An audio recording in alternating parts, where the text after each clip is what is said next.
Môre almal van julle, dit is vandag Woensdag die 15de, die helfte van die maand. Somer is op pad. Kyk net so bietjie, een van die dae kom die lente bloeisels deur. En ek hoop dis ook jou nuwe seisoen. Wel, ons moet dit roep, né? Alles is in ons mond. Dood en lewe, krag, waarheid, alles is in ons mond. Ons moet dit spreek. Ja, selfs jou finansies is in jou mond. Jy kan dit spreek. Elke dag deur dankie te sê vir goed wat jy nog nie het nie. Dit beteken jy het 'n verwagting, jy het geloof. Spreek elke dag lewe. Spreek jou toekoms, spreek jou finansies. Ek weet nie hoekom sê ek dit nie. Nou ja, ek het vanmôre 'n baie interessante skrif in Habakuk 2 vers 3. Verskoning, wanneer laas het jy daar gaan rondkrap? Habakuk 2 vers 3. Hulle noem dit die klein profete. Hier sê hy die volgende. Hy sê, want die gesig sal nog duur tot op 'n vasgestelde tyd. Maar die spoed na die einde sal nie teleurstel nie. As dit mag vertoef, wag daarop, want al te seker sal dit kom en dit nie versuim nie. Ek weet dit klink 'n bietjie teologies, 'n bietjie hoër graad, en jy gaan dalk vir my vra, wat beteken dit?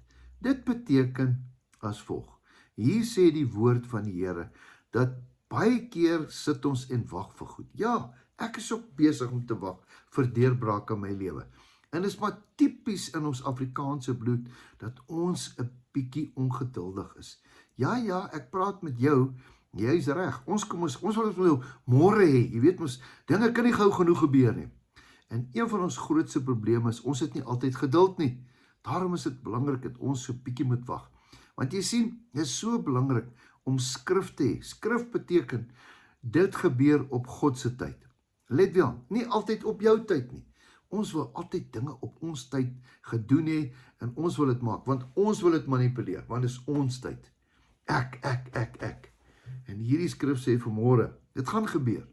Ek wil vanmôre vir jou sê, dit wat God vir jou beplan het, I know the plans I have for you, dit gaan gebeur. Ons moet net so 'n bietjie agteroor sit en sê, let go and let God do his work in our lives. Dis eintlik wat ek vir jou wil sê vandag. Ek weet nie hoekom sê ek dit nie, maar moenie nou begin opgewonde raak, omdat dinge nie gebeur op jou tyd soos wat jy dit wil hê nie. Ek hoop jy hoor my hart, en ek seker daarvan, dis dalk die woord wat die Here vir jou wil hê vanmôre.